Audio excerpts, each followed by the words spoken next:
Hello YouTube family, કેમ છો બધા? મજામાં ને? તો મજામાં જ રહેવાનું છે. ને આજે આપણે વાડીએ આવી ગયા છીએ ગુવાર નીંદવા, ને ગુવાર નીંદવી સવી,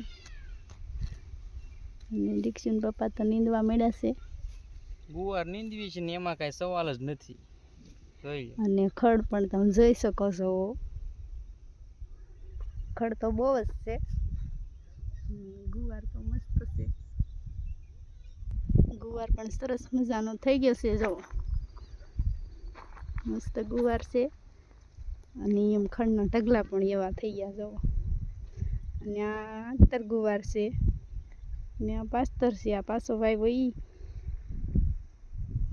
સરસ થઈ ગયો છે. હવે એમાં હવે ફાલ આવવા મળ્યો છે. હમણાં શીંગું થઈ જાય. એક બાજુ પાણી ચાલુ છે, એક બાજુ નીંદવાનું ચાલુ છે, ને છોકરાઓ નાય છે. પાણીની હારવાર દોડા જાય છે. આ છે આખતર ગુવાર. આમાં નીંદ્યું હતું પણ આમાંય પાછું ખડ થઈ ગયું છે. હવે આમાંય પાછું નીંદવું પડશે. અને ગુવાર તો હજી સારો જ છે, થોડો પીળો પડી જશે પણ શીંગું તો સારી થાય છે.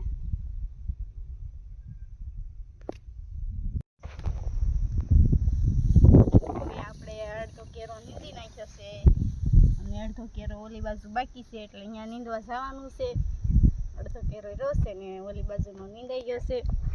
નહીં, ગુવાર પણ બહુ સારો ઉગ્યો છે. આમાં તો થોડોક પારો ઉગશે, એમાં સારો ઉગશે.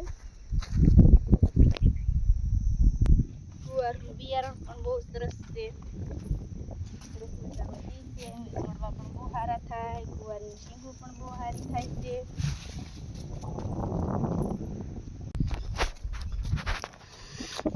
તો આપણે અડધો કેરો નીંદી નાખ્યો છે ને અડધો અહીંથી આમ નીંદી. ખડ પણ બહુ છે. ખડ તો રહેવા દીધું હતું, નીંદ્યું નહોતું કેમ કે તડકા બહુ પડતા ને એટલે તડકો ન લાગે, ગુવારને લૂ ન લાગે એટલે બળે નહીં.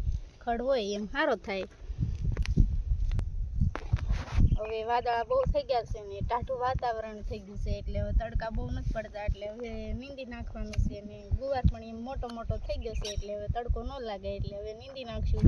અને વાદળા પણ બહુ થઈ ગયા છે, પવન પણ સારો છે ટાઢો, એટલે હવે લૂ ન લાગે એટલે હવે ગુવાર નીંદીને સારો કરી નાખશું. તો જેટલો નીંદાણો એટલો ગુવાર આપણે નીંદ્યો છે. ને હવે અહીંયા બાજુમાં પાણી ચાલુ જ છે, એટલે આપણે પાણી આમાં મૂકી દેવું. જે મૂળિયા તૂટ્યા હોય, મૂળિયા તૂટ્યા હોય એટલે ગુવાર સાખો ન પડે. પાણી વાહવા મેક દેવી એટલે સારું પડે. અને ગુવાર પણ સરસ નીંદાઈ ગયો છે. અને આ થોડુંક બાકી છે, એ આપણે પછી નીંદી નાખશું. સરસ મજાનું પાણી આવે છે ને આ પાણી આપણે ગુવારમાં મૂકી દેવાનું છે.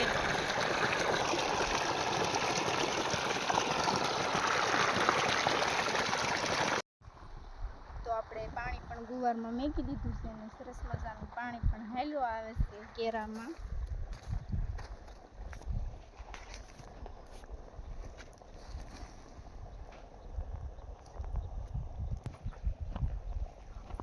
બે કેરામાં પાણી મૂકી દીધું છે ને એટલે નીંગ્યું છે, એટલે મૂળિયા તૂટ્યા હોય તો ગુવારને સારું પડે ને ઉકાય નહીં ને સારો થઈ જાય ગુવાર. તો બિયારણની વાત કરવી. હવે